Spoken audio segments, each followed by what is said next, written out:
Hi guys, welcome back to another video on my channel. And no, we're not gonna play the intro clip today. We're not gonna play the Hannah Breathes thing.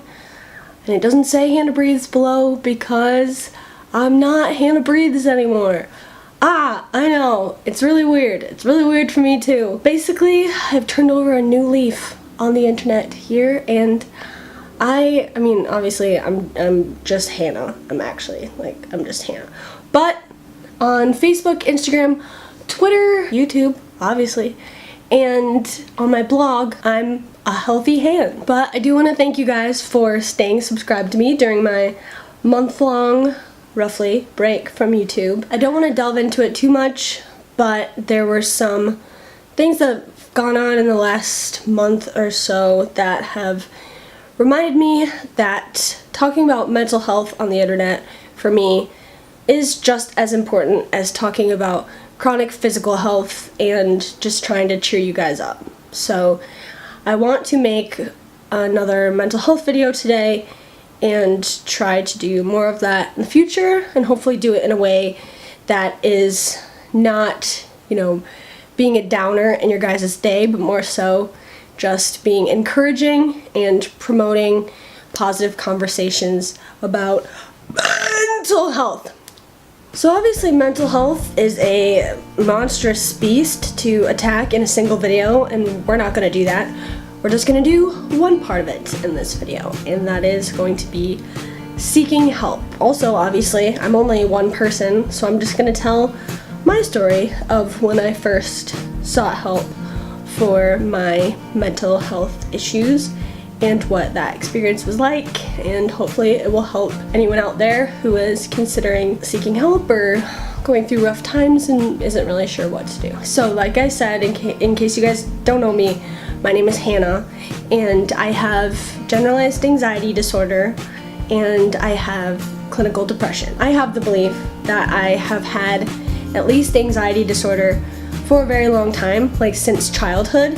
I'm not sure how long I've had depression, but I was diagnosed with them in college. That being said, my mental health journey started, that is so cliche to say, my mental health journey, but my mental health journey started my freshman year of high school. I was a very weepy and panicky and emotional kid in middle school and high school.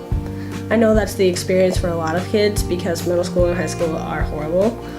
But for me, it was a little bit above the norm. Everything would set me off into a breakdown, whether it would be like hyperventilating or sobbing.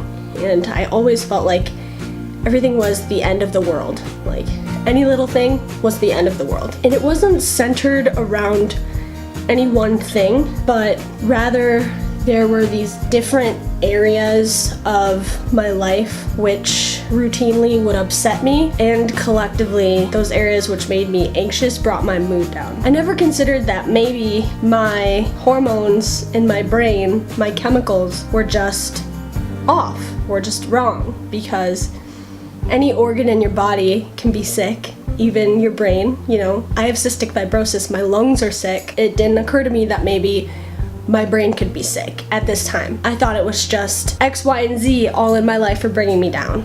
And at this point in my life, those things were, my grandpa had dementia, and he lived with us, but he was getting worse and worse, and he was going to have to move out of our house and into a nursing home because we couldn't take care of him anymore, and that was really bringing me down. One of my best friends had an eating disorder. I was watching her fight that, and at the time she was losing. It was really scary. I had just made 2 friends with cystic fibrosis.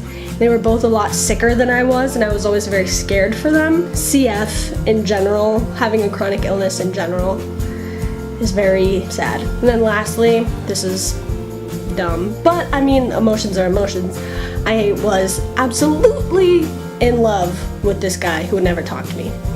I went on to date that guy for over 2 years, but I mean, whatever. So eventually my friend who did have an eating disorder, and I was one of the few people who did know that she had an eating disorder, she confided in me that she was going to therapy, and she made sure to tell me that she was going to therapy because she had to. It was like mandated by her physician, but she said that she really liked the counselor and that she found the counselor very kind and that she really listened to her. And this was like 6 years ago at this point, so I don't want to make stuff up, but that was the gist of it. By the end of my freshman year of high school, I was pretty desperate. I was crying almost every day. I was having what I didn't realize were panic attacks in my room. People didn't usually see me have them. I don't know how I didn't realize they were panic attacks. If you're hyperventilating and crying and thinking that a bad test grade is going to end all your future possibilities, that's probably a panic attack, but I don't know, I didn't realize it. But like I said, by the end of my freshman year, my grandpa had gotten really bad with his dementia. Everything else seemed to be piling up, and I was like, friend, will you please give me your therapist's card? And she said, yeah. So I got the therapist card, and I took it home from school that day, and I was really nervous to give it to my mom, but I wanted to get better because I wasn't enjoying my life. So I showed it to my mom and I said, so-and-so is seeing this therapist and I was wondering if you could call them and see if they have room for another patient. And my mom was awesome about it. She was awesome. I remember her eyes widened a little bit because she knew I wasn't the happiest kid in the high school, but we hadn't talked about going to therapy before. I hadn't talked about, I might have a mental illness. Like we hadn't had those conversations before. So she was like, a little taken aback. But she goes, yeah, honey, of course. And she emailed or called or something. And the therapist was so nice. And I remember specifically her saying that she wasn't taking any new patients at the time, but because I was referred, that she made an exception, and I started going to therapy. I started going once a week, and it was an hour session each time.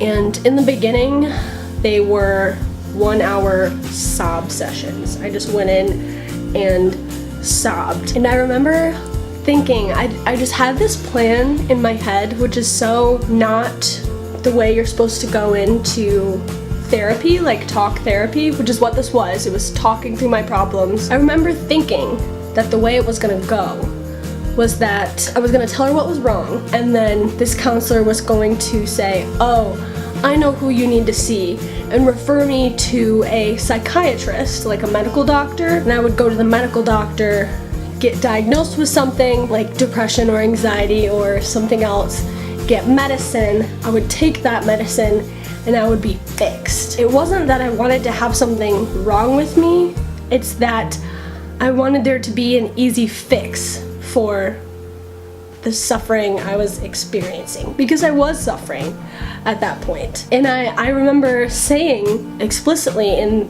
therapy with this first counselor that I had, I said, I believe in medicine. I've grown up in and out of hospitals. I've always been a sick kid. I believe in medicine. Can you diagnose me with something? Is there something I can take? Can you send me somewhere?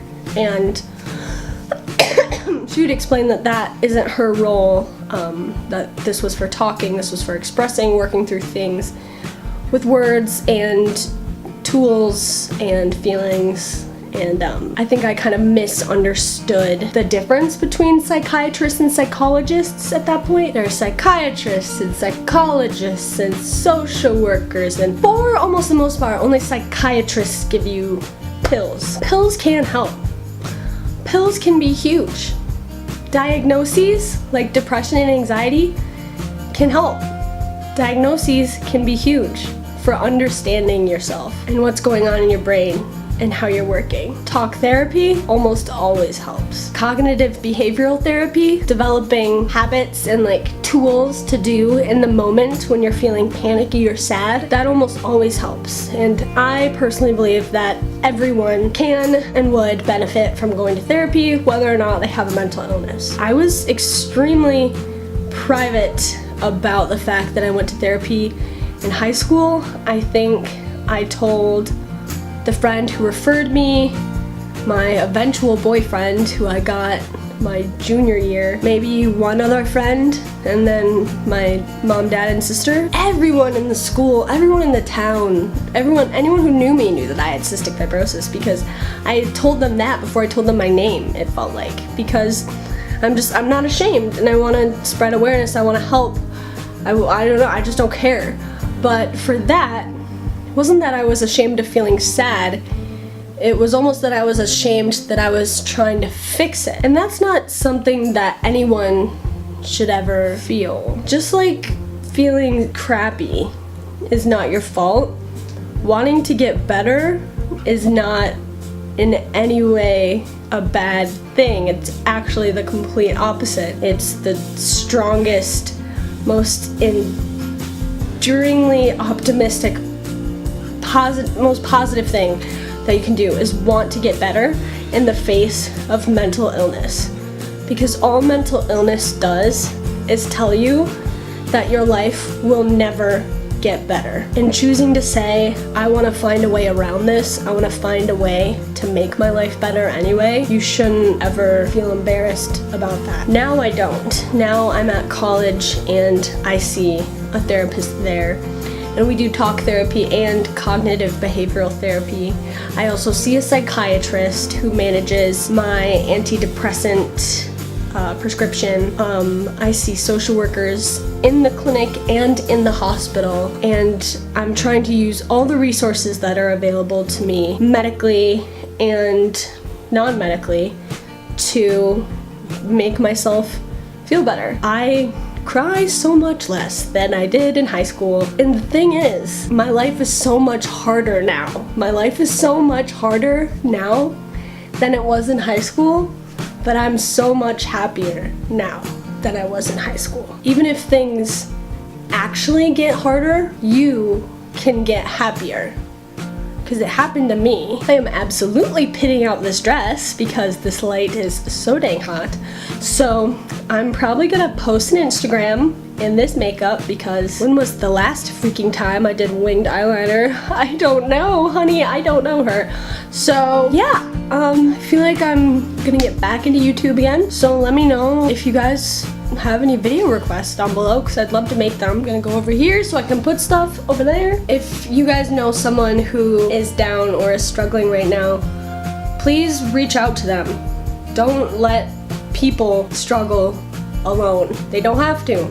If they have you, and if they have people that love them, they don't have to. Send them this video, or send them a text, or send them a brand muffin. I don't know. I love you guys. Thanks for coming back to my channel, and I will talk to you next time.